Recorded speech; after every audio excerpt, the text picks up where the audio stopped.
من يهده الله فلا مضل له ومن يضلل فلا هادي له ونشهد أن لا إله إلا الله وحده لا شريك له ونشهد أن سيدنا وحبيبنا وشفيعنا وسندنا محمدا عبده ورسوله صلى الله تعالى عليه وعلى آله وأصحابه وبارك وسلم تسليما كثيرا كثيرا أما بعد فأعوذ بالله من الشيطان الرجيم بسم الله الرحمن الرحيم يا أيها الذين آمنوا ادخلوا في السلم كافة ولا تتبعوا خطوات الشيطان إنه لكم عدو مبين فإن زللتم من بعد ما جاءتكم البينات فاعلموا أن الله عزيز حكيم وقال النبي صلى الله عليه وسلم الكيس من دان نفسه وعمل لما بعد الموت۔ قرآن مجید کی ایک آیت اور رسول اللہ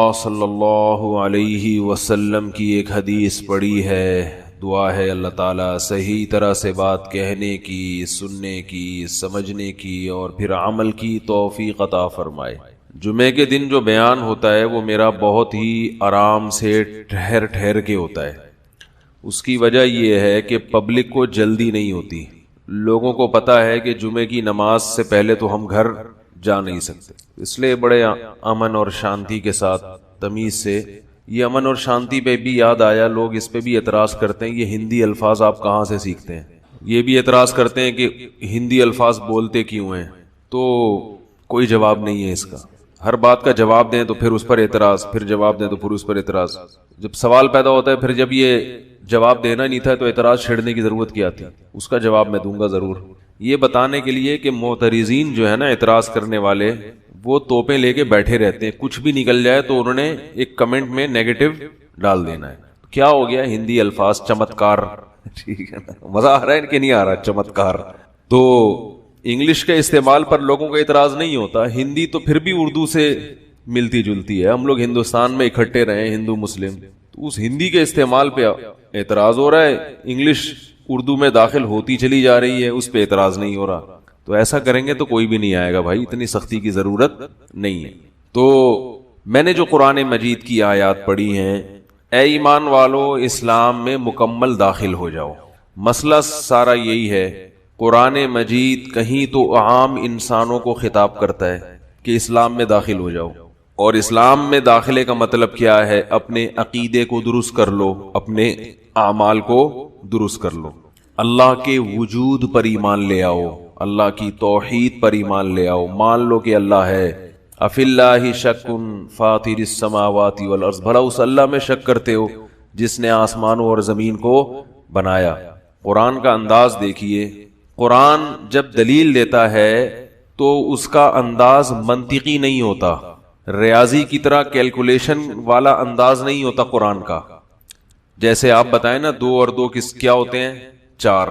قرآن اسی بات کو جب بیان کرے گا تو کہے گا بھلا 2 چیزوں کو 2 چیزوں میں جمع کیا جائے تو اگر 4 جواب نہیں آ رہا تو کیا جواب آ رہا ہے؟ پھر خود سوچو، بات آ رہی ہے سمجھ میں؟ 4 جواب نہیں آئے گا تو پھر بتاؤ نا کیا جواب آئے گا؟ ام خلقوا من غیر شیء ام هم الخالقون، خود سے بنے ہو یا تم نے خود اپنے آپ کو بنا لیا؟ بتاؤ بھائی، پوچھ رہے ہیں، خود سے بنے ہو یا تم نے خود اپنے آپ کو بنا لیا؟ اتفاق سے وجود میں آ گئے ہو؟ کیا خیال ہے بھائی، کیا ہو گیا؟ قرآن کا انداز سمجھ میں آ رہا ہے؟ اتفاق سے وجود میں آ گئے ہو یا تم نے خود اپنے آپ کو بنا لیا ہے؟ جواب دو اس سوال کا، یہ اللہ ہم سے پوچھ رہا ہے۔ جو منطقی ہوتا ہے نا، منطقی، وہ اس بات کو اس انداز سے بیان کرتا کہ ہم چونکہ مخلوق ہیں، ہم چونکہ ایک مادی چیز ہیں، مادہ خود سے وجود میں نہیں آ سکتا، لہذا اس کو کسی نے بنایا ہے، یہ انداز ہوتا ہمارا۔ اللہ کا انداز تھوڑا سا مختلف ہے، کیونکہ اللہ تعالیٰ یہ چاہتے ہیں کہ لوگ ایمان لے آئیں، صرف حجت تام نہیں کرنا چاہتے۔ دیکھو، آپ کسی کے سامنے دلیل سے ایک بات ثابت کر دو تو سامنے والے کی نظر میں وہ بات ثابت تو ہو جائے گی، لیکن یہ ضروری نہیں ہے کہ وہ مان بھی لے، تسلیم بھی کر لے، زبان سے اقرار بھی کر لے۔ جیسے باپ اپنے بیٹے کو سمجھا رہا ہو کہ بیٹا بچہ پڑھتا نہیں ہے، بچہ اسکول میں بول لو نا کیا جا رہا ہے یار، پڑھتا نہیں ہے، بچہ پڑھتا نہیں ہے، تو بچے کو سمجھانے کے 2 طریقے ہیں۔ ایک طریقہ تو یہ کہ آپ بچے کو بٹھائیں، اس کہیں دیکھو اصول یہ ہے، ضابطہ یہ ہے کہ ملازمت کرنے کے لیے، اچھی جاب کے لیے ایجوکیشن کا ہونا ضروری ہے، اور اچھی ایجوکیشن کے لیے محنت کا ہونا ضروری ہے، اور محنت کے لیے دوستیوں کا ختم کرنا، گلی ڈنڈا کھیلنا، بنٹے کھیلنا، لٹو کا کھیلنا، ہر وقت لیپ ٹاپ پہ ویڈیو گیم کھیلنا، ان چیزوں سے اجتناب بہت ضروری ہے۔ لہذا نتیجہ یہ نکلا کہ محنت کرو اور ان تمام چیزوں سے اجتناب کرو۔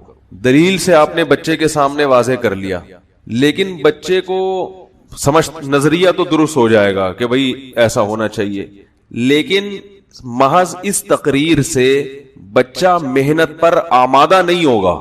بات آ رہی ہے سمجھ میں؟ وہ مان لے گا، کیونکہ صرف نظریے کی اصلاح کافی نہیں ہے، بلکہ نفس کے خلاف مجاہدہ کرنا پڑتا ہے انسان کو۔ اگر صرف نظریے کی اصلاح کافی ہوتی تو دنیا میں تقریباً سارے لوگ ہی اچھے بن جاتے۔ ڈاکٹر بتاتے رہتے ہیں نا، سگریٹ کا یہ نقصان، گٹکے کا یہ نقصان، پان کا یہ نقصان، چائے کا یہ نقصان، تو چھوڑتے ہیں، خود ڈاکٹر پی رہا ہوگا۔ تو کسی کے نظریے کی اصلاح کرنا محض وہ ایک الگ طریقہ ہوتا ہے، اور اس صحیح راستے پر ابھارنا، اس کی یعنی اس میں ایسا جوش پیدا کر دینا کہ وہ اس کے لیے تیار ہو جائے، یہ بالکل ایک الگ انداز ہے اس کا۔ تو الحمد سے لے کے والناس تک قرآن مجید کا جو انداز بیان ہے وہ محض عقیدے اور نظریے کی اصلاح والا نہیں ہے کہ 2 اور 2 4 = 2 + 2 = 4، یہ والا نہیں ہے، بلکہ وہ ایسا ہے کہ آپ کا ضمیر آپ کو ملامت کرنا شروع کر دے اور آپ سیدھے راستے پر آنے کی فکر میں لگ جائیں۔ تو اب یہی باپ اگر یہ چاہے گا کہ میرا بچہ سیدھے راستے پر آ جائے، تو پھر باپ کے سمجھانے کا اسٹائل تھوڑا سا ڈیفرنٹ ہوگا، انگلش ٹھیک ہے، اور یہ میرا بھی اسٹائل تھوڑا سا ڈیفرنٹ اسی لیے تاکہ میں بھی آپ کو کیا کروں، سمجھا دوں۔ ورنہ یہی بات اگر میں سادہ انداز میں جو 2 اور 2 4 کی طرح کہوں تو آپ بور ہو کے چلے جائیں گے۔ تو ہم بھی یہ چاہتے ہیں کہ بات آپ کے دل میں اتر جائے، اس لیے ہم نے بھی تھوڑا سا ڈیفرنٹ اسٹائل اختیار کیا ہے۔ تو ابا جو ہے نا وہ الگ انداز سے سمجھائے گا بیٹے کو، بولے گا دیکھو بیٹا، محنت نہیں کی بڑا نقصان ہوتا ہے، فلاں کے بچے کو دیکھو کیا حال ہوا اس کا، مثالیں زیادہ دے گا، تھیوری کم پیش کرے گا۔ فلاں کو جانتا ہے اس نے کیا کیا، دیکھ وہ تیرا بڑا بھائی ہے چھولے بیچ رہا ہے آج کل اس کو دیکھ جا کے، کیونکہ آپ کو پتا ہے کہ بچے کو اتنی بات تو معلوم ہے کہ محنت نہ کرنے کا نقصان ہوتا ہے، مگر یہ دل میں نہیں اتر رہی اس کی۔ تو آپ مثالیں زیادہ دو گے، تھیوری کم پیش کرو گے، نظریات کم پیش کرو گے اس کے سامنے۔ دیکھ تو، مجھے یاد ہے ایک ہمارے جاننے والے تھے، ایک نوجوان لڑکا تھا، وہ پڑھتا وڑھتا نہیں تھا۔ ایک دن ہمارے گھر میں آیا، میرے والد صاحب اس کو بٹھا رہے تھے، تو اس کو کہنے لگے کیا بھائی تیرا کنویں کھودنے کا ارادہ ہے مستقبل میں؟ ہے بھائی، گڑھے کھودے گا، کدال چلائے گا، اگر یہ ارادہ ہے تو ٹھیک ہے، تو کیوں نہیں بہتر ہے کہ تھوڑا سا پڑھ لے، محنت کم ہو اور ارننگ زیادہ ہو۔ جو بڑے، اس کا یہ مطلب نہیں ہے کہ بھائی جو بیچارہ کنویں کھود رہا ہے وہ ناکام ہے، میں صرف ایک مثال سے سمجھانے کی، بہت سے کنویں کھودنے والے جنت میں ہوں گے، بہت سے پڑھے لکھے جہنم میں ہوں گے، لیکن آپ سمجھانے کے لیے، دنیاوی کامیابی کے لیے آپ اس کو مثالیں دیں گے، مختلف طریقوں سے دھمکیاں بھی دیں گے۔ آپ اس کو لیں گے بیٹا دیکھ، آج تو نے اسکول سے چھٹی کر لی، میں نے برداشت کر لیا، کل اگر چھٹی کی نا تو یہ دیکھ رہا ہے، ایسے کہتے ہیں نا، یہ دیکھ رہا ہے، یہ 5 انگلیاں تیرے منہ پہ چھاپ دوں گا میں صحیح ہے نا، یہ اسٹائل ہوتا ہے دھمکیوں کا۔ تو دھمکیاں بھی دے گا، لالچ بھی دے گا کہ بھئی اگر تمہارے امتحان میں نمبر اچھے آ گئے تو چلیں گے مری گھومنے پھرنے کے لیے، نتھیا گلی میں بندر دیکھ کے آئیں گے کیونکہ ہم ابھی نتھیا گلی میں بندر ہی دیکھ کے آئے ہیں۔ ایسے موقع پہ نتھیا گلی گئے ہیں کہ نہ گرمیوں کا سیزن تھا، نہ برف پڑی ہوئی تھی، بچوں نے کہا برف دکھا دیں، تو وہ گئے، برف بھی نہیں تھی، تو پھر بندر ہی تھے، ہم نے وہی دیکھے، ہم واپس آ گئے، اور افسوس ہوا کہ جیسے ہی اسلام آباد پہنچے مری میں برف پڑ گئی، تو ہم نے کہا یار اب تو نہ برف دیکھی نہ گرمیوں کی۔ تو خیر، اللہ تعالیٰ قرآن مجید میں بندوں کو سمجھانے کے لیے جو طرز بیان اختیار کرتے ہیں اس سے محض نظریے کی اصلاح نہیں ہوتی، بلکہ انسان میں ایک جوش اور جذبہ پیدا ہوتا ہے۔ تبھی تو قرآن بیان کرتا ہے وَإِذَا سَمِعُوا مَا أُنزِلَ إِلَى الرَّسُولِ تَرَىٰ أَعْيُنَهُمْ تَفِيضُ مِنَ الدَّمْعِ، فرمائیے غیر مسلم جب دل کی گہرائیوں سے قرآن سنتے ہیں، دل کی مخالفت کی نیت سے نہیں، ضد اور ہٹ دھرمی کی نیت سے نہیں، بلکہ نیوٹرل ہو کے کہ ہمیں سیدھا راستہ مل جائے. فرمایا جب یہ اس نیت سے قرآن کی آیات سنتے ہیں ترا اعینہم تفیض من الدم، تم دیکھو گے کہ ان کی آنکھیں آنسوؤں سے بہتی چلی جا رہی ہیں، بہتی چلی جا رہی ہیں. ان کے دل پہ اس قدر اثر ہوتا ہے. غیر مسلم کی بات کر رہا ہے قرآن. حالانکہ آپ 2 اور 2 4 کی طرح اگر کسی چیز کو دلیل سے ثابت کر دو تو محض وہ مان لے گا ہاں بھائی آپ سچ کہہ رہے ہو، میں غلط تھا. روئے گا تو نہیں. دیکھو جب مناظرے ہوتے ہیں، مناظرے دیکھے ہوں گے نا آپ نے، 2 فریق بیٹھتے ہیں، ادھر غیر مسلم اور مسلم بیٹھا، ادھر دیوبندی بریلوی بیٹھے، ادھر دیوبندی اہل حدیث بیٹھے، ادھر فلانا وہ 3 طلاق کو ایک کہتا ہے، وہ 3 کہتا ہے، وہ یوں کہتا ہے، وہ بیٹھے مناظرہ ہوا. تو مناظرے میں ایک فریق جیتتا ہے، دوسرا ہار جاتا ہے. کیا خیال ہے؟ لیکن جیتنے والا روتا ہے یہ جیتنے والے کی پارٹی رو رہی ہوتی ہے، ہائے ہائے کتنا دل، آج ہمارے 14 طبق روشن ہو گئے. وہ کہتے ہیں بھائی مبارک ہو آپ جیت گئے، کندھوں پہ بٹھائے گا اور دوسرے والوں پہ ٹماٹر برسیں گے یا کچھ ہوگا. بس اس سے زیادہ کچھ نہیں ہوتا.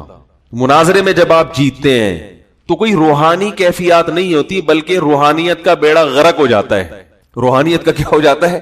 بیڑا غرق ہو جاتا ہے اور دل کالا ہو جاتا ہے. اکثر دل کالا ہو جاتا ہے، نفرتیں، لڑائیاں، جھگڑے، یہ چیزیں پیدا ہوتی ہیں. لیکن قرآن کا جو مناظرہ ہے، قرآن بھی ڈیبیٹ کرتا ہے غیر مسلموں سے. تو قرآن کہتا ہے کہ قرآن جب غیر مسلموں سے ڈیبیٹ کرتا ہے، بحث کرتا ہے، ان کے نظریات پہ زد پڑتی ہے، اور وہ جب قرآن سنتے ہیں تو قرآن کا انداز بیان ایسا میٹھا اور ایسا چاشنی ہے اس میں، اور ایسے ثابت کرتا ہے حق کو کہ ان میں جو لوگ واقعی حق کی نیت اور حق کی تلاش کی نیت سے قرآن سنتے ہیں تو اللہ کہتے ہیں تم ان کی آنکھوں کو دیکھو گے. ترا اعینہم تفیض من الدم، فرمایا ان کی آنکھیں آنسوؤں میں بہتی چلی جا رہی. یہ بھی انداز دیکھو، قرآن یہ بھی تو کہہ سکتا تھا کہ ان کی آنکھوں سے آنسو بہنا شروع ہو جاتے ہیں. یعنی اس بات کو بھی قرآن نے ایسے انداز سے بیان کیا کہ اس واقعے سے بھی انسان کی آنکھوں سے آنسو نکل جائیں. فرمایا تم دیکھو گے ان کی آنکھوں کو، تم دیکھو گے کہ ان کی آنکھوں کو، کہ کیا ہو رہا ہے ان کی آنکھوں کو، تفیضو، وہ آنکھیں بہنا شروع ہو گئی ہیں، من الدم، آنسوؤں سے. حالانکہ آنکھیں نہیں بہتی، بہتے کیا ہیں؟ بولو نا یار، کچھ تو بولو بھائی، اللہ کا واسطہ. ایک بندہ بٹھانا پڑے گا کرائے پہ 5-10 آدمی بولنے کے لیے خالی، تاکہ مجھے بھی تو جوش پیدا ہو نا. کچھ سامنے والوں کا اثر پڑتا ہے نا بولنے والے پر. تو تفیض من الدم، ان کی ہونا کیا چاہیے؟ ان کی آنکھوں سے آنسو بہتے ہیں. کیا خیال ہے؟ اللہ اس بات کو یوں بھی بیان کر سکتے تھے کہ جب یہ غیر مسلم جو حق کے متلاشی ہیں، ہر غیر مسلم کی بات نہیں ہو رہی، جب یہ ہندو، سکھ، عیسائی، خاص طور پر یہ آیت عیسائیوں کے بارے میں، نصارہ کے بارے میں، کیونکہ عیسائی مذہب اسلام سے سب سے زیادہ، بولو نا بھائی، قریب، اسلام کے سب سے قریب ترین مذہب عیسائیت ہے. وجہ اس کی یہ کہ وہ عیسیٰ علیہ السلام اور ان سے پہلے پیغمبروں پر ایمان لاتے ہیں. صرف ایک پیغمبر محمد صلی اللہ علیہ وسلم کا انکار کرتے ہیں، جبکہ یہودی حضرت عیسیٰ کا بھی انکار کرتے ہیں اور محمد صلی اللہ علیہ وسلم کا بھی. تو اسلام کے سب سے قریب مذہب کون سا ہے؟ عیسائیت. اور عیسائیت میں بہت سی خرابیوں کے باوجود کچھ خوبیاں بھی ہیں جن کو قرآن نے ہائی لائٹ کیا ہے. وہ خوبی کیا ہے؟ لَتَجِدَنَّ أَشَدَّ النَّاسِ عَدَاوَةً لِلَّذِينَ آمَنُوا الْيَهُودَ وَالَّذِينَ أَشْرَكُوا وَلَتَجِدَنَّ أَقْرَبَهُمْ مَوَدَّةً لِلَّذِينَ آمَنُوا الَّذِينَ قَالُوا إِنَّا نَصَارَىٰ. فرمایا تم پاؤ گے اسلام کا سب سے بڑا دشمن یہودیوں کو، اور پھر دوسرے درجے میں مشرکین کو، یعنی جو اصطلاح میں جن کو مشرک کہا جاتا ہے. اور فرمایا تم سب سے زیادہ اسلام سے اور ایمان والوں سے محبت کرنے والا پاؤ گے نصارہ کو، عیسائیوں کو. ذالک بان منہم قسیسین ورہبانا وانہم لا یستکبرون. وجہ کیا ہے؟ کہ ان کے مذہب میں رہبانیت ہے، دنیا سے بے رغبتی. عیسائیت میں اس پہ بہت زور دیا جاتا ہے کہ دنیا چھوڑ چھاڑ کے کیا کرو؟ اللہ اللہ کرو. اگرچہ اسلام نے اس کو پسند نہیں کیا، لیکن عیسائیت میں یہ چیز ہے. تو اس کے کچھ نیگیٹو اثرات بھی ہوتے ہیں کہ جب آپ دنیا چھوڑ دو گے تو معاشرے میں سروائیو نہیں کر سکو گے، آپ کی نسل نہیں بڑھے گی، اور بہت سارے نقصانات ہیں. جس دنیا میں کی لگام اللہ آپ کے ہاتھ میں دینا چاہتا ہے آپ اسی کو چھوڑ دو گے. لیکن اس کا ایک فائدہ یہ ہے کہ اس سے دنیا کی محبت کیا ہو جاتی ہے؟ کم. اور اسلام لانے میں سب سے بڑی رکاوٹ کیا ہے؟ دنیا. سب سے بڑی رکاوٹ کیا ہے؟ دنیا. حق کی راہ میں سب سے بڑی رکاوٹ یا تو شہرت یا پیسہ، اور رہبانیت ان دونوں چیزوں کے کیا ہے؟ مخالف ہے نا، اپوزٹ ہے، مخالف ہے، اس کی ضد ہے۔ رہبانیت کہتے ہیں آپ کو نہ شہرت کا شوق ہو نہ پیسے کا شوق ہو۔ کیا خیال ہے بھائی؟ عیسائیوں میں راہب ہوتے تھے نا، جنگلوں میں نکلتے تھے، بس بیٹھ کے اللہ اللہ کرتے تھے، دنیا چھوڑ دی انہوں نے۔ تو راہب بھی آج کل مارکیٹ میں 2 نمبر بہت آ رہے ہیں۔ ایک آدمی نے کسی سے پوچھا کہ تمہاری قوم میں کوئی بزرگ نہیں ہے؟ انہوں نے کہا ہماری قوم میں ایک بزرگ ہے، وہ جنگل میں جا کے اللہ اللہ کرتا ہے، بس اتنا بڑا بزرگ ہے کہ وہ ساری دنیا چھوڑ دی اس نے۔ تو وہ ٹی وی کا اینکر تھا، اس نے کہا کہ میں جا کے اس سے انٹرویو لیتا ہوں۔ تو جا کے اس سے انٹرویو لیا کہ بھئی تم سنا ہے کہ تم بہت بڑے اللہ والے ہو، تم جنگل میں اکیلے رہتے ہو؟ اس نے کہا ہاں بھئی ہم جنگل میں اکیلے رہتے ہیں۔ حیرت کی بات ہے بھئی یہاں کیوں رہتے ہو؟ بھئی یہ دنیا سے میں نے جان چھڑا لی ہے، دنیا کچھ بھی نہیں، اللہ اللہ کرتا ہوں۔ پوچھا کہ بھئی تو تمہیں یہاں جنگلوں میں جانوروں سے ڈر نہیں لگتا؟ اس نے کہا ہم کو اللہ سے ڈر نہیں لگتا، ان جانوروں سے کہاں ڈر لگے گا۔ آج کل اس قسم کے بھی بزرگ مارکیٹ میں۔ یہ صرف لطیفہ برائے لطیفہ نہیں ہے، نماز کی پابندی نہیں ہو رہی ہے بھائی۔ جو آدمی نماز کی پابندی نہیں کرتا اس کا مطلب وہ اللہ سے، بولو نا بھائی، نہیں ڈرتا۔ حلال و حرام کی پرواہ نہیں ہے، جھوٹ بول رہے ہیں، اور معلوم نہیں کیا کیا ہو رہا ہے۔ ابھی میں زیادہ بولوں گا تو آج کل ویسے ہی عاملین نے میرے خلاف ایک محاذ بنایا ہوا ہے۔ تو اللہ کا خوف نہیں ہے، لیکن پھر بھی کیا ہے؟ بزرگ ہیں۔ تو ہمارے ہاں عجیب سی تعریف ہو گئی ہے بزرگ کی کہ بس جو ذرا ایک حلیہ دیکھا جاتا ہے، اس کا گیٹ اپ دیکھا جاتا ہے۔ بھائی بزرگ کا مطلب یہ ہے کہ فرائض واجبات پورے کرتا ہو اور گھر والوں کے حقوق بھی، بولو بھائی، پورے کرتا۔ گھر میں آئے مسکراتے ہوئے چہرے کے ساتھ، بیوی بچوں کو ٹائم دے، نہیں آ رہی میرا خیال ہے بات، بیوی بچوں کو ٹائم دے اور ان کے پورے حقوق ادا کرے، رشتہ داروں کو ٹائم دے، ان سے تمیز سے ملے، صحیح ہے نا؟ بے روزگار ہو کے گھر میں پڑا نہ رہے ہدیے نذرانوں کے چکر میں کہ بس آتے رہیں گے تو کھاتا رہوں گا، کھا کھا کے پھٹ جائے دھماکے کے ساتھ ایک دن۔ چلتا پھرتا ہو، چل بھی سکتا ہو، دوڑ بھی سکتا ہو۔ چلو دوڑنا تو آج کل مشکل کام ہے، کم از کم چل سکتا ہو۔ اللہ نے کوئی بیماری مسلط کر دی تو الگ ہے، اپنی سستی کی وجہ سے اگر کوئی چلنے کے قابل نہیں ہے تو وہ بزرگ، ہمارے استاذ نے بتایا کہ ہم ایک بزرگ اسی طرح 2 نمبر بزرگ کے پاس گئے، وہ بڑا پیر تھا گاؤں میں، کھا کھا کے اتنا موٹا ہو گیا تھا کہ بس میں نہیں بتا سکتا۔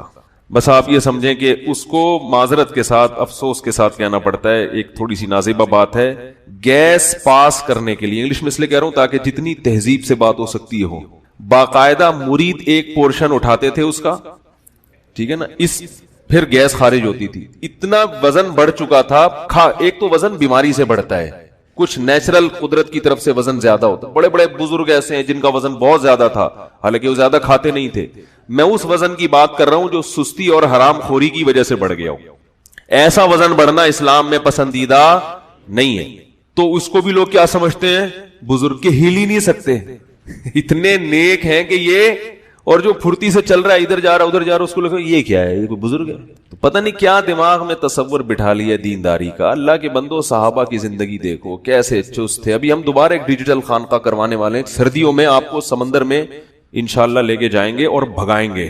جس نے میرے پاس آ کے بزرگ بننا ہے اس کو صبح 4 بجے اٹھ کے جاگنگ، بولو اگر وہ جوان ہے تو صبح 4 بجے اس کے باپ کو بھی معذرت کے ساتھ جاگنگ کرنی پڑے گی۔ میں نے ایک دفعہ خانقاہ جامعۃ الرشید میں کروائی ہے، میں کوئی نیک آدمی نہیں ہوں، اتنا اللہ نے ستاری کا معاملہ کیا ہوا ہے، تو اس میں ہم نے 3 دن کی خانقاہ چلائی تھی، اور میری نیت اپنی اصلاح بھی ہوتی ہے، یہ ذہن میں نے پہلے ان تمام اپنے مریدوں کو جو تھے ان کو بتا دیا کہ یہ پیر اور مرید سب اس میں برابر ہیں۔ پیر کا درجہ ویسے تو زیادہ ہوتا ہے نا، میں نے کہا یہ اس خانقاہ کی، اس کو آپ بدعت کہہ لیں یا کچھ بھی کہہ لیں، نئی خانقاہ کی ہم بنیاد رکھ رہے ہیں، اس میں جو پیر کا مقام ہے وہی کس کا مقام ہے؟ مریدین کا بھی۔ اب سوال میں پھر تم پیر کس بات کے؟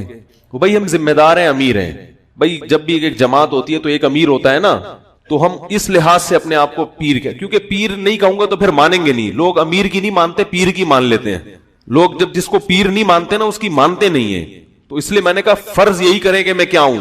پیر ہوں۔ باقی میں نے کہا میں یہ خانقاہ اپنی اصلاح بھی ہوگی اور آپ کی بھی ہوگی۔ اب وہ سمجھ گئے کہ اب اصلاح میں اب ہمیں یہ مراقبہ ہوگا، پھر محاسبہ ہوگا۔ میں نے کہا کسی نے مراقبہ محاسبہ کیا مجھ سے پوچھے بغیر اچھا نہیں ہوگا، ٹھیک ہے نا؟ یہ ہوگا کہ آپ نے صبح 4 بجے اٹھنا ہے اور جامع کے قریب ایک گراؤنڈ ہے, بہت بڑا گراؤنڈ ہے, اس میں طلبہ فٹ بال کھیلتے ہیں.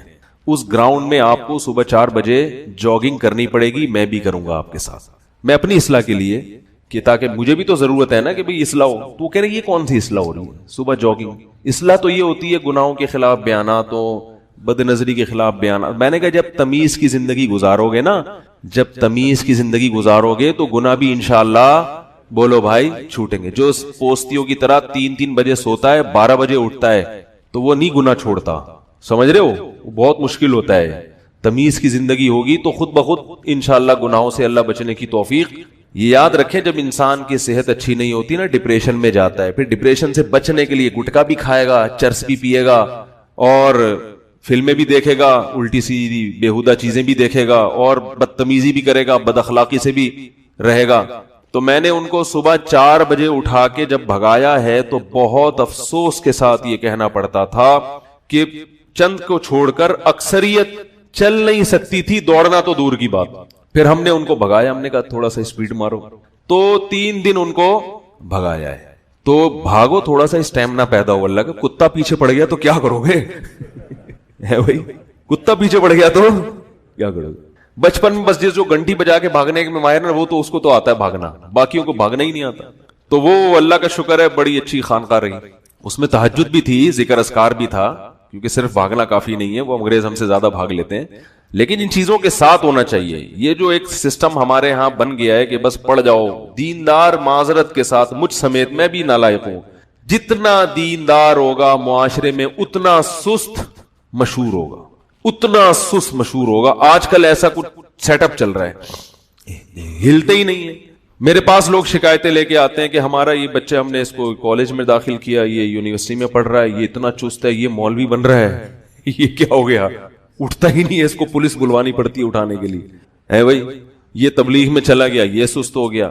تو سب ایک جیسے نہیں ہوتے. ہم نے علماء میں بڑے بڑے چست دیکھے الحمدللہ, اور یہ جو ہم چستی کی باتیں کر رہے ہیں ہم نے علماء سے ہی سیکھی ہیں, گوروں سے نہیں سیکھی ہیں, یہ ہم نے اپنے بزرگوں سے ہی سیکھی ہیں کہ انسان کو کیا ہونا چاہیے, چست ہونا چاہیے.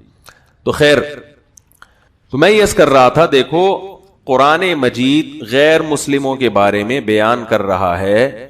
یہ عاملوں کی بات درمیان میں آ گئی نا, ایک چھوٹی سی. میرے خلاف آج کل بعض عاملین بہت کلپ بنا رہے ہیں, لیکن وہ جس قسم کی باتیں کر رہے ہیں ان میں 99% باتیں وہ ہیں جو میں نے کی نہیں ہے یا میرا دعویٰ ہی نہیں ہے. مثال کے طور پر بعض حضرات کہہ رہے ہیں مولانا اشرف علی تھانوی رحمہ اللہ تعالیٰ بھی تو تعویذ دیا کرتے تھے, وہ بھی تو عملیات بتایا کرتے تھے.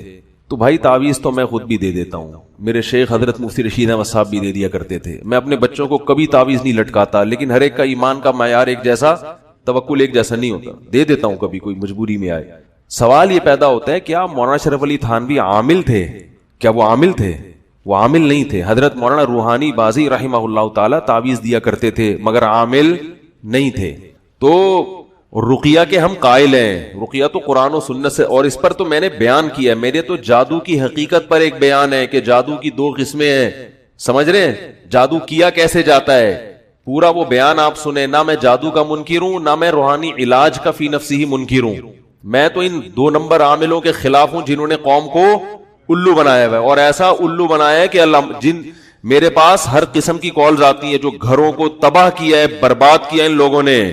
بہو پہ کوئی مسئلہ ہوگا نا, بیمار ہوگی, ڈال دیں گے کہ ساس نے جادو کروایا ہے, آگ لگا دیں گے اور اگلوا بھی دیں گے. بہو پہ جن لائیں گے اور جن وہ خود کہے گا کہ کس نے کیا ہے, مجھے کس نے بھیجا ہے. سامنے والے کو اور یقین آ جائے گا کہ یہ واقعی کس نے کیا ہے, ساس. اور اس میں بڑے اچھے اچھے لوگ مبتلا ہیں, بڑے اچھے اچھے لوگ.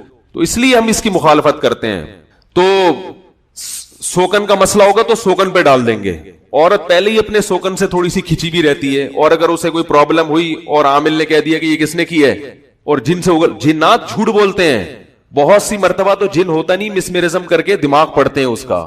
یہ ایک علم ہے, یہ والا علم جو مسمرزم والا, عاملین والا علم نہیں, جو مسمرزم ہے, ہیپناٹائز کرنا ہے, یہ علم ہے جو یونیورسٹیوں میں پڑھایا بھی جاتا ہے. یہ یونیورسٹی میں پڑھایا جاتا ہے. اور میں نے یہ بھی کہا تھا کہ یہ کوئی علم ہوتا تو امریکہ کی یونیورسٹی میں ہوتا. اس میں بعض حضرات نے اعتراض کیا ہے کہ یہ لو بھائی دینی مدارس کا حوالہ نہیں دیا, تو دینی مدارس میں کون سا علم پڑھایا جا رہا ہے, ٹھیک ہے نا. اور درس نظامی والا علم یہ امریکہ کی یونیورسٹی میں پڑھایا جا رہا ہے. اگر وہ اسلام ان کی یونیورسٹی میں کو پڑھنا چاہے تو یہی کتابیں, قدوری, ہدایہ, احادیث بخاری مسلم یہی کتابیں پڑھتے ہیں.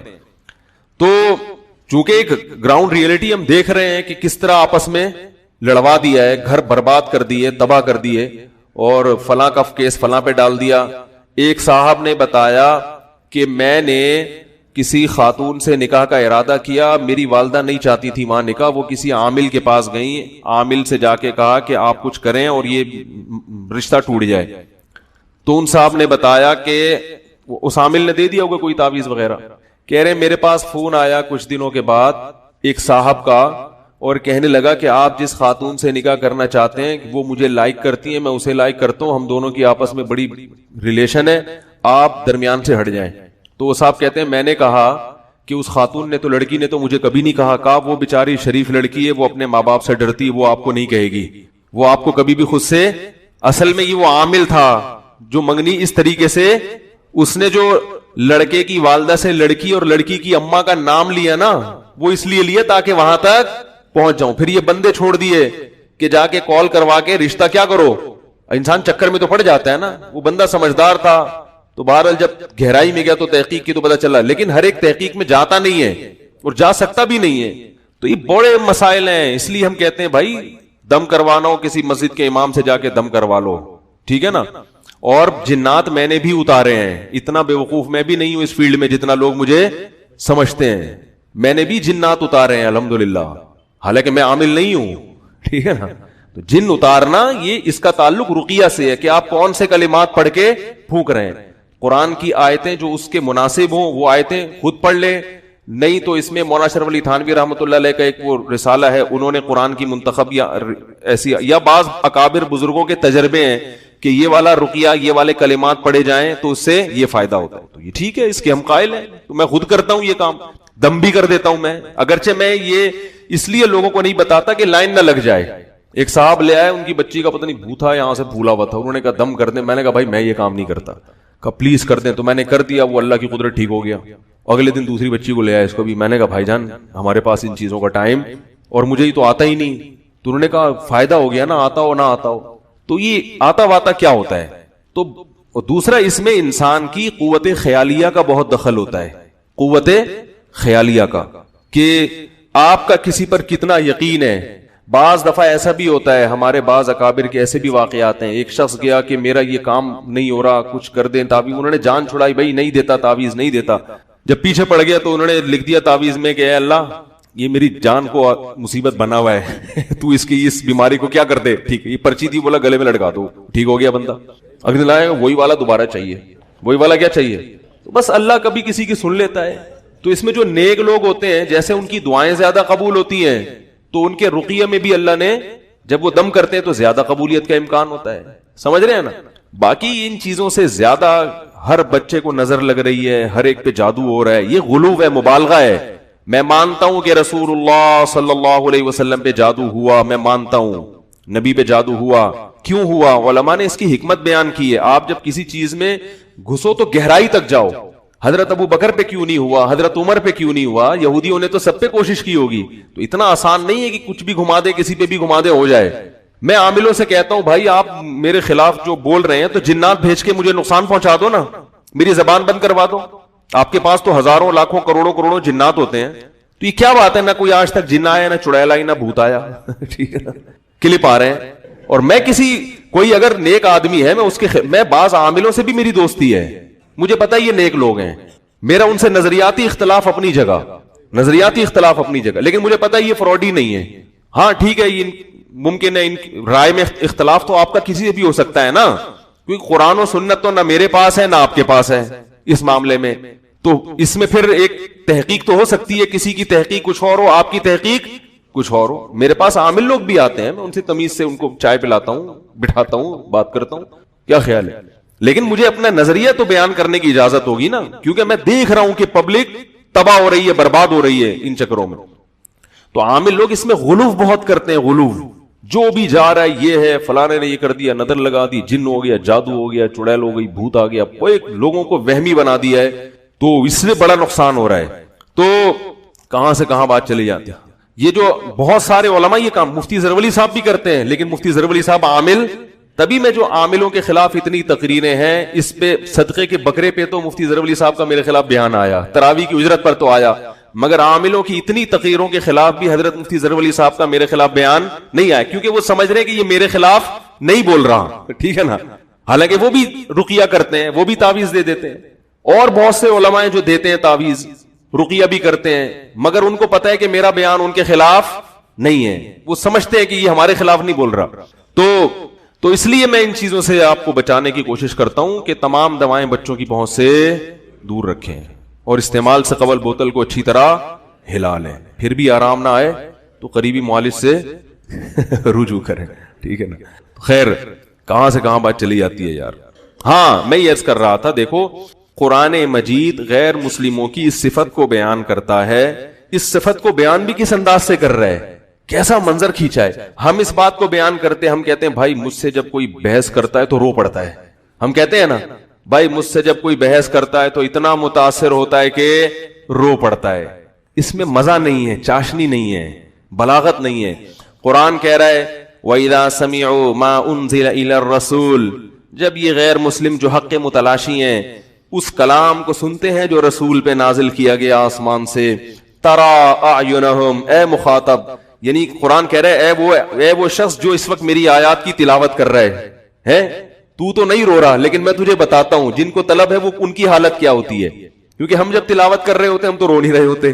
تو قرآن ہمیں خطاب کر رہا ہے کہ تمہیں تو کچھ نہیں ہو رہا، لیکن جو حق کی تلاش میں مارے پھر رہے ہوتے ہیں، اندھیروں میں ٹٹول رہے ہوتے ہیں، ان کو کہیں کوئی سیدھا راستہ نظر آ جائے تو میں تجھے بتاتا ہوں ان کی کنڈیشن کیا ہوتی ہے.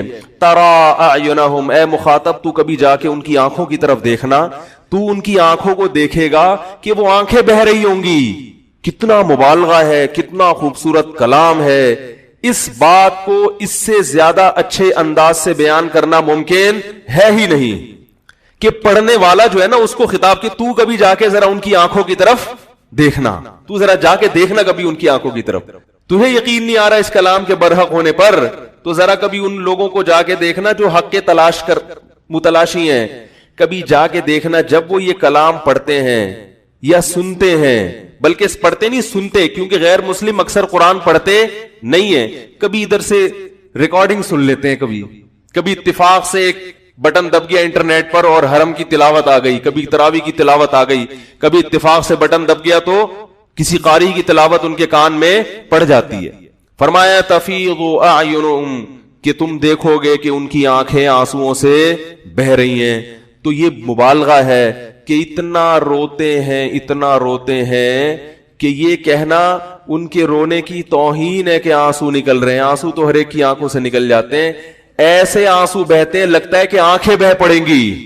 وہ شاعر کا ایک شعر اکثر میں سناتا ہوں نا، کوئی تو میرے یار کی لا دے خبر مجھے.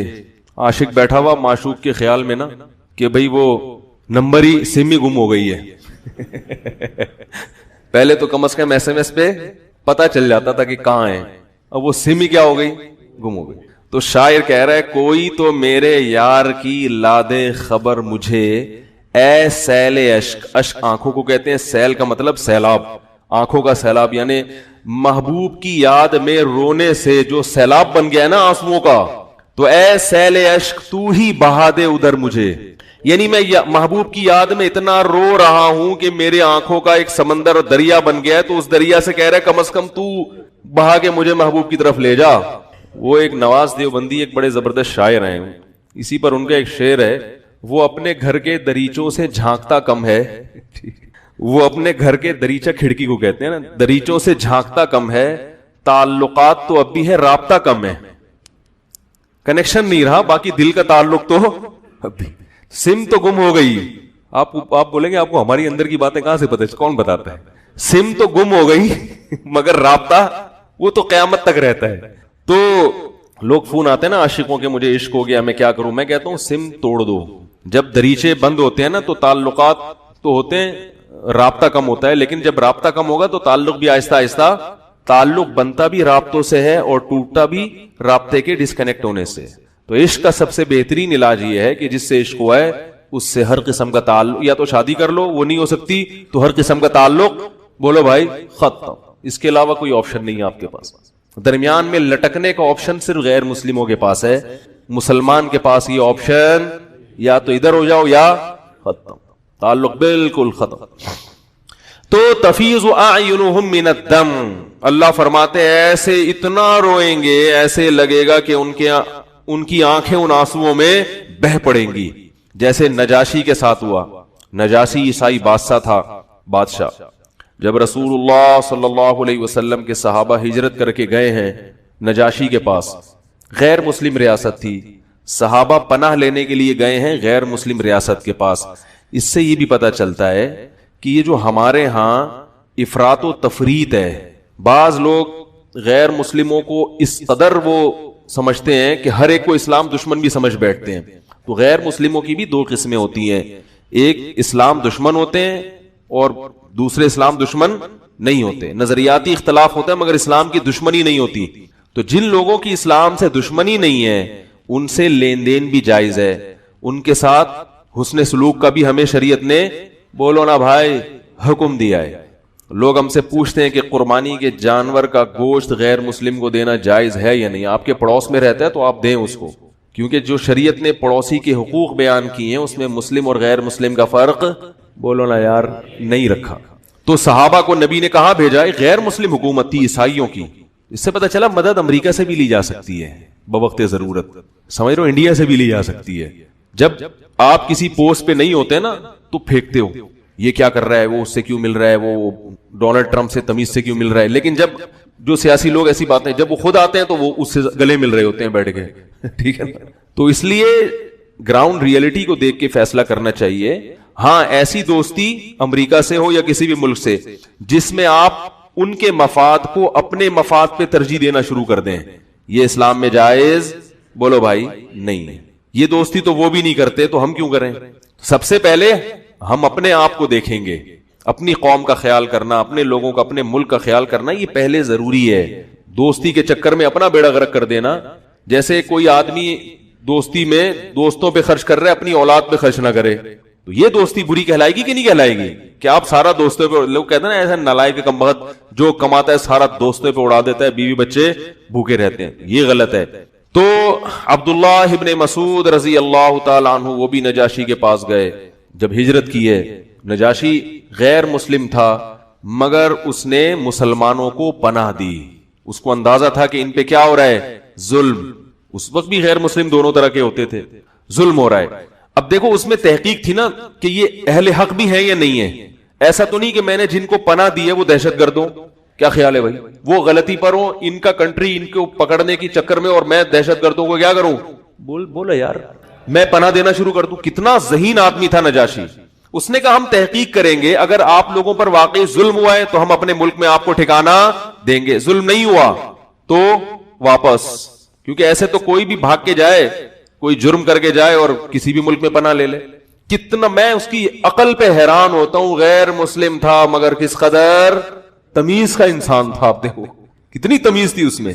تو جب ان لوگوں نے بلایا تو ابو سفیان پہنچے پیچھے سے، انہوں نے جا کے بتایا کہ بھئی یہ ہمارے ملک سے بھاگے ہوئے لوگ ہیں، انہوں نے ظلم کیا ہمارے اوپر، یعنی ہمارے مذہب کو چھوڑ دیا، باپ دادا سے جو دین چلا آ رہا تھا۔ تو حضرت جعفر طیار رضی اللہ تعالی عنہ کو نجاشی نے بلایا تفتیش احوال کے لیے کہ آپ بتاؤ معاملہ کیا ہے، کیوں آپ لوگوں نے اپنی قوم جو ایک آپ کی پرمپرا چلی آ رہی تھی، ایک روایات چلی آ رہی تھی، اچھا انسان تو وہی ہوتا ہے جو اپنی روایات کی حفاظت کرے، کیا خیال ہے؟ خام خامے 1.5 اینٹ کی ایک الگ مذہب بنا دینا، الگ مسجد بنا دینا، اس کو کوئی بھی اچھا نہیں سمجھتا۔ تو آپ کی جب ایک روایات تھی، ایک ملک میں ایک لا تھا، ایک قانون تھا، تو اچھی روایات تھی، آپ خام خام ایک الگ مذہب لا کے قوم کو لڑوا دیا، آپس میں فسادات پیدا کر دیے، تو اس کی کیا وجہ ہے؟ تفتیش احوال کے لیے نجاشی نے حضرت جعفر طیار رضی اللہ تعالی عنہ جو نبی کے چچا زاد بھائی تھے ان کو بلا کے پوچھا کہ بھئی آپ بتائیں کیا معاملہ ہے۔ حضرت جعفر طیار رضی اللہ تعالی عنہ نے تقریر شروع کی اور بتایا کہ ہم مردار کھایا کرتے تھے۔ ہم کیا کھاتے تھے؟ جانور کا مردہ گوشت، مردہ جانور۔ کتنی گھٹیا حرکت ہے۔ حیرت کی بات یہ کہ آج الٹے کاموں پہ نا اچھائی کا لیبل لگا دو تو وہ اچھے بن جاتے ہیں۔ لوگ امریکہ میں جا کے بغیر ذبح کی ہوئی مرغی کھا رہے ہیں، لیکن چونکہ گورے کھاتے ہیں تو اب یہ مردہ کیا ہو گیا؟ ان کے لیے حلال ہو گیا۔ اللہ کے بندو مرغی ہو یا کوئی بھی خون والا جانور, اس کے بلڈ میں, اس کے جسم میں جو بلڈ ہوتا ہے وہ گندا ناپاک ہے. وہ گورے کے کہنے سے پاک, گوروں کو اس سے ہوش نہیں ہوتا کہ پاک ہے ناپاک, وہ کہتے ہیں پروٹین ہے یا نہیں ہے. چائنا والے بھی کتا بھی کھائیں گے, بلی بھی کھائیں گے, ان کو اس سے کیا غرض کہ یہ پاک ناپاک ہو گئے. واٹ از پاک اینڈ واٹ از ناپاک, یہ کیا ہے بھائی؟ کتے میں پروٹین ہے تو کھا لو. یہ تو اسلام بتاتا ہے آپ کو کہ انسان کے بچے ہو, ہر چیز کھانے کی, چوہے کھانا شروع کر دو. یہ کون سی یہ انسانیت ہے بھائی؟ اور جو حلال جانور ہیں وہ بھی کھاؤ گے تو ذبح کر کے تاکہ ان کا بلڈ نکل جائے. تو لوگوں کو پرواہ نہیں ہے, اب چھوڑتے چلے جا رہے ہیں. تو جعفر طیار کہہ رہے ہم اتنے گندے تھے کہ ہم کیا کھاتے تھے؟ مردار, جانور کا خون نہیں بہاتے تھے. جانور مر گیا, بکری مر گئی, کھال اتائی کھا گئے, رشتے لڑ پڑتے تھے کہ یہ مسلمان جو ہے 5 وقت صدائیں لگاتے ہیں لا الہ الا اللہ, اللہ کے سوا کوئی عبادت کے لائق نہیں ہے. یعنی یہ سارے جتنے بھی بت ہیں, بھگوان ہیں, سب کی نفی کر دی. مجھے وہ سورہ صاد کی آیات یاد آ رہی تھیں. انڈیا کی اسمبلی میں جس خاتون نے یہ نعرہ لگایا ہے نا, یہی نعرہ مشرکین مکہ نے لگایا تھا. محمد صلی اللہ علیہ وسلم نے ان کو بلایا اور سب کو کہا کہ ایک اللہ ہے جس نے بنایا ہے, اتنے سارے پتھروں کے بنے ہوئے بت یہ تمہارے بھگوان نہیں ہے. تو اس پر مشرکین نے کیا کہا؟ اجعل الالہۃ الہا واحدا, کیا اتنے سارے خدا سب غلط, صرف ایک صحیح؟ ان ھذا لشیء یراد, اس میں محمد صلی اللہ علیہ وسلم کا ذاتی مفاد ہے, ورنہ اتنی غلط بات محمد جیسا آدمی صلی اللہ علیہ وسلم اتنی غلط بات نہیں کر سکتے. اس میں کوئی پیسے کھائے معاذ اللہ انہوں نے کہیں سے, کوئی مسئلہ ہے ان کا, یا اپنی کوئی نئی ریاست بنانا چاہتے ہیں. وانطلق الملأ منهم ان امشوا, اور نکل پڑے, چل پڑے, اٹھ پڑے. یہاں بھی قرآن یہ نہیں کہہ رہا کہ چلے گئے, نہ وانطلقا, نکل پڑے, اٹھ پڑے. یہ کہتے جیسے کپڑے جھاڑتے ہوئے نہیں اٹھتے کہ بھئی محمد نے جو ہمیں بلایا ہے صلی اللہ علیہ وسلم, یہ کوئی بات ہے. وانطلق الملأ منهم, اور جتنے سردار تھے قوم کے اٹھے, کپڑے جھاڑتے ہوئے جانے لگے اور کہنے لگے ان امشوا, چلو جی نکلو یہاں سے. امشوا, چلو, جیسے سعودیہ میں کہتے ہیں نا چلو کوئی شلو, عربوں سے 6 کا لفظ نکلتا نہیں ہے تو شلو بولتے ہیں. وہ پاکستانی ہر جگہ خون پیتا ہے نا, ان کا جا کے یہ گھڑی کتنے کی ہے, وہ کہتے ہیں اتنے کی لوں گا, کہتا ہے شلو. تو وہ چلو کے بجائے کیا کہتے ہیں؟ شلو. شلو سنا ہوگا آپ نے, کیونکہ ہمیں عادت ہو گئی, یہاں پہ ہمیں پتا ہے 6 گنا زیادہ قیمت بتائے گا تو وہیں سے کم کرنا. تو وہ پیٹ بھرے ہوئے ماشاءاللہ, ان کو اللہ نے وسائل بہت دی ہیں, وہ کہتے ہیں اتنے کی لینی ہے لو ورنہ شلو. تو وانطلق الملأ منهم, جو سردار تھے وہ کہنے لگے شلو, یہاں سے نکلو. واصبروا علی آلہتکم, اپنے معبودوں کو مضبوطی سے تھام لو, مضبوطی سے تھام لو. ان ھذا لشیء عجاب, کبھی کہتے تو بڑی عجیب عجیب باتیں کر رہے ہیں, حالانکہ آپ عجیب باتیں کر رہے ہو کہ خود کسی کو بنا رہے ہو اور اسی کے سامنے اپنی مرادیں پوری کر رہے ہو, اس سے بڑی عجیب بات کیا ہوگی. لیکن جمہوریت میں یہی ہوتا ہے کہ جو زیادہ جس طرف جائے نا اس کو لوگ فالو کرتے ہیں, چاہے وہ کتنی الٹی باتیں کر رہا ہو. تو وہ جب ہندو عورت تقریر کر رہی تھی نا اسمبلی میں, سنا ہوگا سب نے کہ موسلے یہ کہتے ہیں کہ ایک خدا ہے, تو مجھے اس کی تقریر سے ایمان اور تازہ ہو رہا تھا کہ موسلے کتنے اچھے ہیں. کیا خیال ہے؟ مجھے سمجھ میں نہیں آ رہا تھا یہ ہماری برائی کر رہی ہے یا ہماری تعریف. وہ کہہ رہی ہے, کہتے ہیں ایک خدا کی عبادت کرو, اس کے سامنے آ کے جھکو, کسی خدا کے سامنے جھکنا, 5 ٹائم یہ عبادت کرتے ہیں, 5 ٹائم. تو اچھی بات ہے یار, ایک اللہ کی کتنی دفعہ 10 ٹائم ہوتی تو اور اچھا ہوتا. کوئی چرچ تو نہیں پی رہے نا 5 ٹائم. بھائی برائی تو یہ ہوتی مسلمان معاذ اللہ 5 ٹائم گٹکا کھاتے ہیں, ہے بھائی مسلمان 5 ٹائم چائے پیتے ہیں, تو یہ بھی کسی حد تک برا تھا یار, پینی ہے 2 کپ پی لو 5 ٹائم. 5 ٹائم یہ کیا پڑھتے ہیں؟ نماز پڑھتے ہیں. یہ سمجھ میں نہیں آ رہا یہ برائی کر رہی ہے, یہ کیا کر رہی ہے. یہ تو آپ ہمارے دین کو اور انڈیا کی اسمبلی میں ماشاءاللہ تبلیغ کر رہی ہو. میرا دل چاہتا ہے اس خاتون کو ہدیہ دوں, بولے ایک اسی قسم کی ایک اور تقریر رمضان کے بارے میں بھی ہو جائے. کیا خیال ہے؟ پھر زکات کے بارے میں بھی ہو جائے کہ یہ اپنے مال میں سے 2.5% نکال دیتے ہیں غریبوں کے لیے. ہائے ہائے, ہر سال یکم رمضان کو کروڑوں اربوں روپے غریبوں کے لیے ان کی جیبوں سے نکلتا ہے, مالداروں کی جیبوں سے. یہ کیسا مذہب ہے جو دہشت گردی سکھا رہا ہے؟ یعنی اس نے تقریر میں مسلمانوں کو دہشت گرد قرار دیا ہے, مگر دلیل جتنے دیے ہیں وہ دہشت گردی کی, اس میں کہیں سے بھی کچھ بنتا بن ہی نہیں رہا نا. نماز پڑھ رہے ہیں, کہہ رہے ہیں ایک عبادت ہے, تو کچھ عجیب سی اس بات ہے. تو میں نے کہا دیکھو اللہ تعالیٰ تبلیغ والوں کو انڈیا کی اسمبلی میں نہیں پہنچ پائے, تو اللہ نے وہیں بت خانے میں, صنم خانے میں اللہ نے توحید کے علم بردار پیدا کر دیے. تو 2.5% کیا کرتے ہیں یہ کروڑوں روپے راشن ڈالتے ہیں رمضان میں. خود رمضان کہتے ہیں نا, وہ رمضان میں یہ لوگ خود روزے رکھتے ہیں اور غریبوں کے گھروں میں راشن ڈال دیتے ہیں. کیا مذہب ہے اسلام. دیکھو کتنی زکاتیں نکلتی ہیں رمضان میں, مزہ آ جاتا ہے. اتنا مزہ آتا ہے رمضان میں جب لوگ آتے ہیں, یہ فلانے کے, یہ میرے پاس بھی لوگ آتے ہیں, حضرت کوئی غریب ہو تو یہ میرا یہ راشن ہے اس کے گھر میں ڈلوا دیں. ہمیں بھی مزہ آتا ہے کسی کے غریب کے گھر میں جا کے. میں تو لوگوں سے کہتا ہوں بھائی سب خود کرو تو زیادہ اچھا ہے نا. اپنے رشتہ داروں کو پوچھو. لوگ پوچھتے ہیں حضرت بہن کو زکات دے سکتا ہوں یا نہیں. بھائی بہن کو دو گے تو دگنا ثواب ہے. ایک تو غریب کی مدد کا, دوسرا رشتہ داری کیا ہوگی. غیر مسلموں کے پاس یہ مزے نہیں ہے. اور مسلمان کو اللہ کہتا ہے کھانا بھی کھلاؤ. اور قرآن کے الفاظ ہیں کہ اہل اسلام کی اللہ نے تعریف کی ہے. ہمارے نیک بندے جب کسی کو کھانا کھلاتے ہیں غریب کو, انما نطعمکم, سورہ دہر 29واں پارہ, انما نطعمکم لوجہ اللہ, ہم تمہیں صرف اللہ کے لیے کھلا رہے. غریبوں کو کہہ رہے ہوتے ہیں اس وقت, لا نريد منکم جزاء ولا شکورا, ہمیں تم سے اس کا بدلہ نہیں چاہیے, شکریہ نہیں چاہیے, تھینک یو نہیں کہنا کھانے کے بعد, کہیں اجر کم نہ ہو جائے. کیونکہ ہم تمہیں اپنے فائدے کے لیے تو کھلا نہیں رہے. ہم تو کس کے لیے کھلا رہے ہیں؟ اس ایک خدا کو خوش کرنے کے لیے جو ایک ہے. اتنے ساروں کو خوش رکھنا ویسے بھی ممکن, بولو بھائی.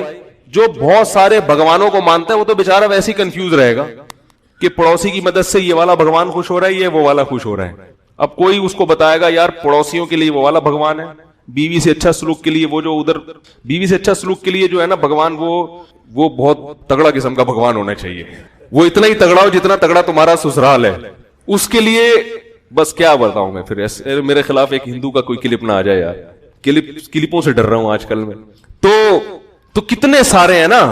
قرآن نے یہ اس جو اتنے سارے بھگوانوں کو مانتا ہے نا, قرآن نے اس کی کیفیات کی بھی ایک منظر کشی کی ہے کہ اس بیچارے کی کیفیت کیا ہوتی ہے.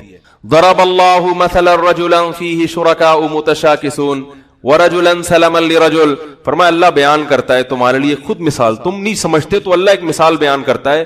بتاؤ ایک شخص کا ایک آقا ہو, وہ زیادہ سکون میں ہوگا, یا ایک وہ جس کے بہت سارے آقا ہوں, بہت سارے خدا ہوں, بہت سارے مالک ہوں, اور وہ ہوں بھی آپس میں ایک دوسرے کے خلاف. اس کو خوش کرتا ہے تو وہ والا بھگوان کا پتہ نہیں کہ وہ اس کی فیلنگ کیا ہوں گی اس کام کے بعد. اس کو خوش کرے گا تو اس بھگوان کی کیا فیلنگ ہوگی کچھ پتہ نہیں ہے. اور یہ بھی اپنے نظریات ہیں, ورنہ اس بھگوان بیچارے سے پوچھو گے کہ میری تو کوئی فیلنگ ہے ہی نہیں, تو تم نے مجھے فیل والا بنا دیا, ٹھیک ہے, ورنہ میں تو فیل لیس ہوں. یہ بتانے کے لیے بھی اس کے منہ میں, بیچارے کے منہ میں زبان نہیں. فرمایا سواء علیہم ادعوتموہم ام انتم صامتون, فرمایا برابر ہے ان پر یہ بات کہ تم ان کو پکارو یا چپ رہو, ان کی صحت پہ کوئی اثر نہیں پڑتا. تو یہ اسلام ہے جس کی تبلیغ اللہ ہندوستان کی اسمبلیوں میں ہندوؤں کے ذریعے 5 ٹائم اذانیں بلند ہوتی ہیں. تو اذان کے الفاظ کتنے خوبصورت ہیں. خدا کی قسم اذان سے غیر مسلم کو بھی سکون ملتا ہے, کیونکہ یہ اللہ کے الفاظ ہیں نا. اللہ نے ہمیں بتایا اللہ اکبر اللہ اکبر, اللہ سب سے بڑا ہے, سب سے بڑا ہے, سب سے بڑا ہے 4 دفعہ. اشہد ان لا الہ الا اللہ, میں کہتا ہوں بھگوان صرف, معبود صرف ایک ہے, کوئی اس کے سوا نہیں ہے, ایک ہے. تو ایک محبوب جب ہوتا ہے نا انسان کا, ایک معبود ہو, سکون سے بھی تمیز سے. ہمیں سب کچھ کرنا ہے صرف اسی ایک کو خوش کرنے کے لیے, باقی کسی بھگوان کو ہم لفٹ بولو بھائی نہیں کراتے, کیونکہ اتنوں کو لفٹ تو اتنی تو یعنی نہیں لفٹ کرا سکتا بھائی انسان. ہاں ایک فیکٹری کے 2 مالک ہوں, وہ آدمی عذاب میں آئے گا کہ نہیں آئے گا؟ تو وہ تو معبود تو ایک ہی ہوتا ہے بھائی. اس لیے مسلمان سکون میں ہوتا ہے الحمدللہ. کہاں سے کہاں بات چلے گی, جلدی سے سمیٹ کے بعد ختم کرتا ہوں. تو قرآن کا جو انداز ہے نا دلائل دینے کا, وہ انداز اٹریکٹیو ہے.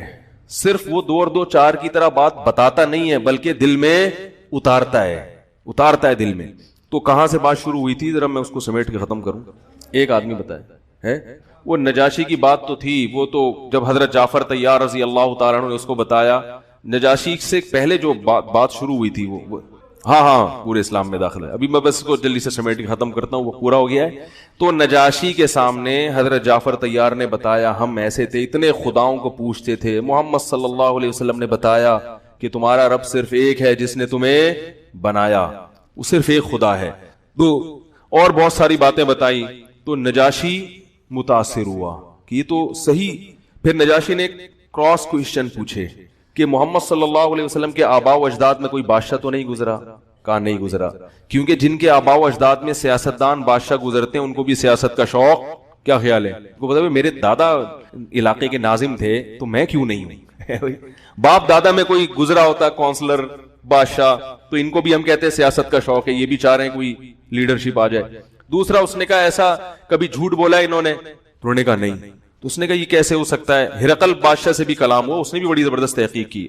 تو اس نے یہ کہا کہ یہ کیسے ہو سکتا ہے کہ کبھی 40 سال ایک شخص تمہارے درمیان، اور اس زمانے میں گاؤں کے جیسے حالات ہوتے تھے سب ایک دوسرے کو جانتے تھے، کہ 40 سال تک محمد صلی اللہ علیہ وسلم نے کبھی جھوٹ نہیں بولا، اور ایک دم بولا تو اتنا بڑا کہ میں خدا کا نبی ہوں. یہ کیسے ہو سکتا ہے؟ جو جھوٹا ہوتا ہے تو آہستہ آہستہ ہوتا ہے نا. دیکھو کسی بچے نے کبھی مسجد سے چپل بھی نہ چرائی ہو اور ایک دم وہ بینک لوٹ کے چلا جائے، ایسا تھوڑی ہوتا ہے. وہ تو آہستہ آہستہ پہلے چپل چرائے گا، پکڑا جائے گا تو پبلک چھوڑ دے گی اس کو، کوئی بات نہیں. تو پھر آہستہ آہستہ کیا ہوگا؟ اس لیے کہتا ہوں چور کو جب پکڑو تو چھوڑو نہیں، طبیعت اس کی صاف کر کے، ہڈی نہ ٹوٹے، بیمار نہ ہو، بس اس کوئی آرڈر پہ بلوا لو بھائی اس کے ایسے چترول لگاؤ کہ نہ ہڈی ٹوٹے اور نہ کوئی بیماری آئے، بس تکلیف ہو. تو ایجنسی والوں کو پتا ہوتے ہیں اس طرح کے حربے، تو کوئی پیسے پہ بلایا جا سکتا ہے بندہ، چترول لگا کے اس کو چھوڑو ورنہ وہ اس سے بڑی چوری کرے گا. تو اور پھر تبلیغ میں بھیج دو اس کو، پھر سیدھا ہو جائے گا انشاءاللہ، کیونکہ وہ اینٹی بایوٹک کے ساتھ طاقت کی خوراک بھی ضروری ہے، تو وہاں سے اس کو انشاءاللہ خوراک ملے گی. تو اس نے کہا کہ یہ کیسے ہو سکتا ہے؟ ہرقل بادشاہ سے بھی کلام ہوا تھا، اس نے کہا یہ کیسے ہو سکتا ہے کہ 40 سال تک کسی نے جھوٹ نہ بولا اور ایک دم اتنا بڑا جھوٹ بول دیا. تو ایسے وہ سوال پوچھتا گیا. پھر نجاشی نے کہا اچھا اس کلام کی کچھ آیات سناؤ جو تم یہ کہتے ہو کہ محمد صلی اللہ علیہ وسلم پہ نازل ہوئی ہیں. تو حضرت جعفر طیار نے سورہ مریم کی آیات تلاوت کرنا شروع کر دی. جب وہ تلاوت کی ہیں تو نجاشی اور اس کے ساتھ جتنے پادری بیٹھے ہوئے تھے، جو عیسائیوں کے جن کو فادر کہا جاتا ہے، پادری کہا جاتا ہے، صحیح مستند روایات میں رو رو کے سب کی داڑیاں تر ہو گئی. روتا رہا نجاشی، کہنے لگا خدا کی قسم یہ وہی کلام ہے جو عیسیٰ ابن مریم پہ نازل ہوا تھا. یہ وہی ایک ہی مشکات سے نکلے ہوئے یہ دو چراغ ہیں بالکل، کیونکہ وہ کلام اللہ کی حقیقت جانتا تھا کہ اللہ کے کلام کیسے ہوتا ہے، اور اسلام قبول کر لیا اس نے. سمجھ میں آ رہی ہے؟ واحد آدمی ہے جس کی نماز جنازہ محمد صلی اللہ علیہ وسلم نے غائبانہ پڑھائی ہے. ہم یہ کہتے ہیں نجاشی کی فضیلت ہے. اس کے علاوہ ایک روایت میں اور ملتا ہے کہ ام کلثوم کی نماز جنازہ پڑھائی، لیکن اس روایت کی سند کی مجھے پوری تحقیق نہیں ہے.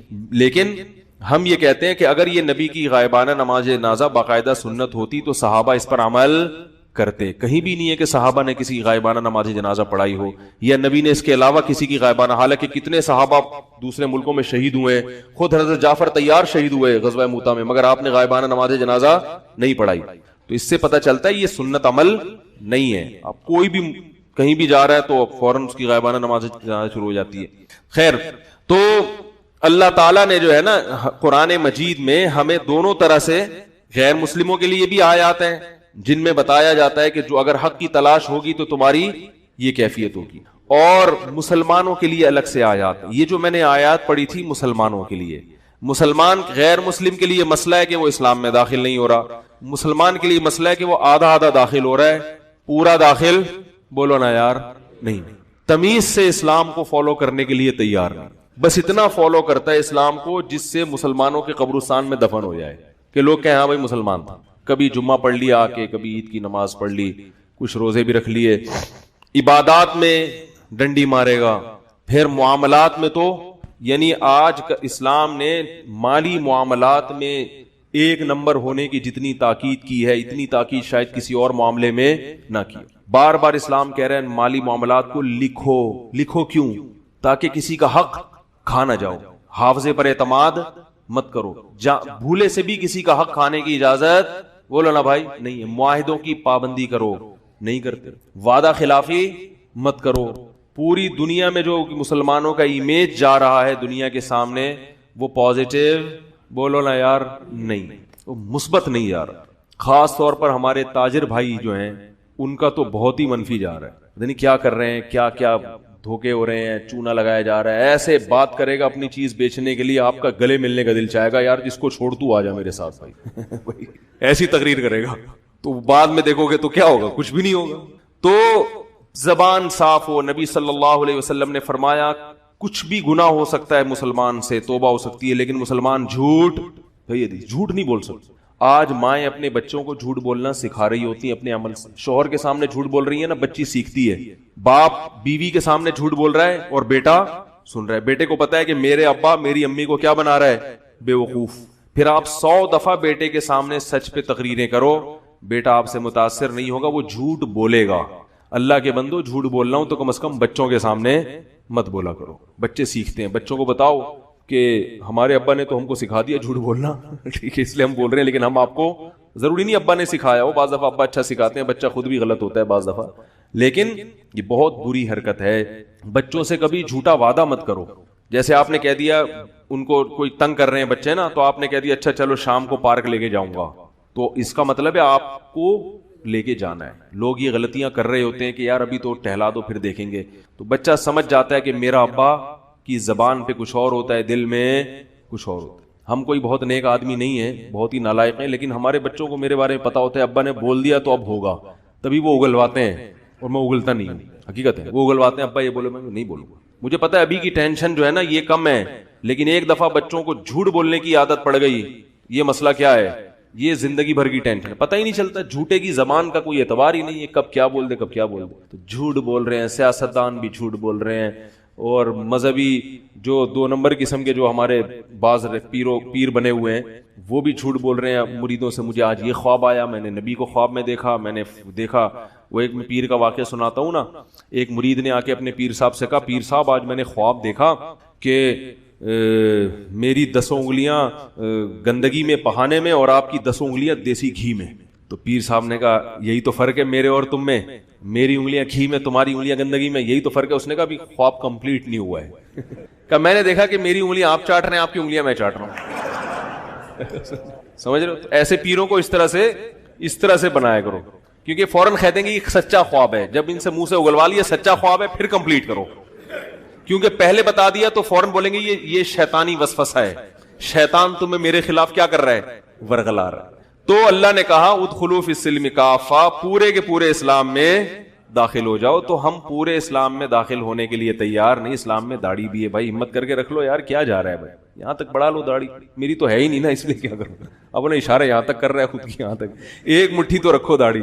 داڑھی رکھ لو, کچھ بھی نہیں ہوتا, ببر شیر لگو گے, کوئی اتنی بڑی ٹینشن نہیں ہے, کوئی داڑھی کا وزن نہیں ہوتا. جب اللہ کے رسول نے حکم دے دیا تو بحث حجت بازی چھوڑ, پر رکھ لو یار ہمت کر کے, کچھ بھی نہیں ہوگا. بیوی خوش ہوگی انشاءاللہ, بولے گا میں آدمی لگ رہا ہوں میں, ٹھیک ہے نا. کسی بغیر داڑھی والے کی توہین مقصد نہیں ہے, لیکن ہمت کر کے رکھ لو. تھوڑا سا ازار ٹخنوں سے اوپر رکھ لو یار, کیا جا رہا ہے اس میں, کچھ بھی نہیں ہوگا. اللہ کے نبی نے مرد کو حکم دیا ہے کہ وہ ازار ٹخنوں سے نیچے نہ رکھ. فتوے آپ کو مارکیٹ میں ہر قسم کے مل جائیں گے, پینٹ فولڈ کرنا ناجائز ہے, تو یوں بھائی فولڈ کرنا ضروری ہے, کیونکہ وہ نبی صلی اللہ علیہ وسلم نے مرد کے لیے حکم دیا ہے کہ کوئی بھی چیز اوپر سے آ رہی ہو تو وہ ٹخنوں سے نیچے مرد نہیں لے جا سکتا. ان اللہ لا يقبل صلاۃ رجل مسبل ازارہ, صحیح بخاری کی حدیث, اللہ اس شخص کی نماز قبول نہیں کرتے جس کا ازار ٹخنوں سے. میں نے ڈاکٹر ذاکر نائک سے ملاقات کی, لوگ کہتے ہیں وہ بہت لبرل ہیں. میں جب ان کے گھر گیا ملاقات کے لیے, ان کی شلوار آدھی پنڈلی تک تھی, آدھی پنڈلی تک شلوار. تو ڈاکٹر ذاکر نائک بھی اس کے قائل ہیں, سمجھ رہے ہیں بات کو. تو یہ میں اس لیے کہہ رہا ہوں کہ آپ ہماری نہیں سن رہے مولویوں کی, تو ڈاکٹروں کی سن لو بھائی. ہمیں تو لوگ کہتے ہیں دقیانوس ہیں, پرانے زمانے کی, ان کے تو زمانے کے انجن بند ہو گئے, ان کی تو ٹرینیں بند ہو گئی ان کے زمانے کی, ابھی آ کے بات کر رہے ہیں, ان کو تو پتہ ہی نہیں. ڈاکٹر ذاکر نائک صاحب کو تو دنیا کا پتہ ہے, تو جس کو پتہ ہے وہ بھی اس کا قائل ہے, ٹھیک ہے نا, وہ بھی ان کے قائل ہیں. تو ہمت کر لو میرے بھائی. اور پینٹ شرٹ پہننے کو ہم حرام نہیں کہتے, مگر شلوار قمیض پہن لو تو کیا جا رہا ہے اس. پینٹ شرٹ بھی جائز ہے, لیکن جو اپنا قومی لباس ہوتا ہے اس کو بلا وجہ, دیکھو عمران خان کی بات کرتا ہوں, پھر میرے پیچھے لوگ پڑ جاتے ہیں, جو اچھی چیز ہے اس کو تو ہائی لائٹ. عمران خان کی ایک اچھی بات ہے, پوری دنیا میں اسی شلوار قمیض میں جا رہا ہے, تو کیا لوگوں نے دھکے دے کے نکال دیا چائنا والا, وہ تم کی شلوار قمیض میں آ رہا ہو, تم تو جاہل لگ رہے ہو, نکلو یہاں سے. عزت کرتے ہیں لوگ, دوسری قومیں عزت کرتی ہیں, یار یہ ہم سے مروب. بولو بھائی, اپنی زمان. ہمارے سابق جب وزراء جایا کرتے تھے تو چائنا والی زبان میں بات کر رہے ہیں, چائنیز زبانی میں, وہ انگلش نہیں بول رہا, اور ہمارے والوں کو انگلش آتی نہیں ہے مگر ہجے کر کر کے انگلش بول رہے ہیں. ارے جب اس کو بھی انگلش نہیں آتی یا آتی ہے پھر بھی وہ چائنیز بول رہا ہے, تو تمہیں اردو بولنے میں کیا مصیبت ہو رہی ہے بھائی. ترکی کا صدر طیب اردوغان اس کی بڑی بڑی میٹنگز ہوتی ہیں بڑے بڑے لوگوں کے ساتھ, اپنی ٹرکش زبان میں بات کرے گا, وہ چائنا والا چائنیز میں بات کرے گا, جیپنیز جاپانی زبان میں بات کرے گا, فرانسیسی زبان میں بات کرے گا, جرمن زبان میں بات کرے گا. اردو زبان دنیا کی بہت بڑی زبانوں میں سے ایک زبان ہے, کیونکہ ہندی بھی اردو ہی ہے اصل میں, الگ الگ نہیں ہے, یہ تو خام خام الگ کر دیا ان کو. اتنی بڑی زبان ہے, پورے ہندوستان میں سمجھی جاتی ہے اردو, پورے پاکستان میں سمجھی جاتی ہے, بنگلہ دیش میں بھی بہت, اور برما میں بھی بہت سے علاقوں میں, بنگلہ دیش اور برما. اس کی آبادی کو ملا کے دیکھو تو یہ چائنا کی آبادی سے بڑھ جائے گی. اتنی بڑی زبان ہے, اور اس میں آپ کو بات کرتے ہوئے شرم محسوس, اور اتنی خوبصورت زبان. کوئی تو میرے یار کی لا دے خبر مجھے, اے سیل عشق تو ہی بہا دے ادھر مجھے. ایسا اسٹائل کسی اور زبان کے شعر کا ہو سکتا ہے؟ کتنی خوبصورت زبان ہے. تو وہ بولتے ہوئے شرم آ رہی ہے, کپڑے پہنتے ہوئے شرم آ رہی ہے. پہن لو شلوار قمیض, کچھ نہیں ہوتا. پاجامہ نہ پہنو, ٹھیک ہے, شلوار پہنو, دھوتی بنیان نہ پہنو. ہم کہہ رہے ہیں شلوار قمیض, پینٹ پہن بھی جائز ہے, میں فتوا نہیں لگا رہا کسی کے اوپر, پینٹ شرٹ پہننا بھی جائز ہے. تو اگر تھوڑا سا ہو جائے تو تھوڑا سا آپ دیکھو, امام اگر پینٹ شرٹ میں آ جائے, جائز تو امام کے لیے بھی ہے, مگر اچھا لگے گا؟ کیا خیال ہے؟ اس سے کیا پتا چلتا ہے؟ اس میں روحانیت نہیں ہے, روحانیت نہیں, کیونکہ ہے بہرحال آیا غیروں سے ہے, جائز ہے, لیکن میں نے دیکھا ہے کہ لوگ عید کے دن, اپنے جو مالدار لوگ ہیں, اپنے بچوں کے لیے دو قسم کے کپڑے سلواتے ہیں, شلوار قمیض عید کی نماز کے لیے, اور پینٹ شرٹ تقریبات میں جانے کے لیے. اس کا مطلب ان کے ذہن میں بھی لاشعوری طور پر, حالانکہ پینٹ شرٹ میں بھی عید پڑھ سکتے ہیں, لاشعوری طور پر ایک بات ہے کہ بھائی روحانیت یا عبادت کے لیے کون سا لباس ہونا چاہیے اس میں زیادہ. تو اگر تقریبات میں بھی اسی طرح چلے جائیں تو کیا جا رہا ہے؟ شلوار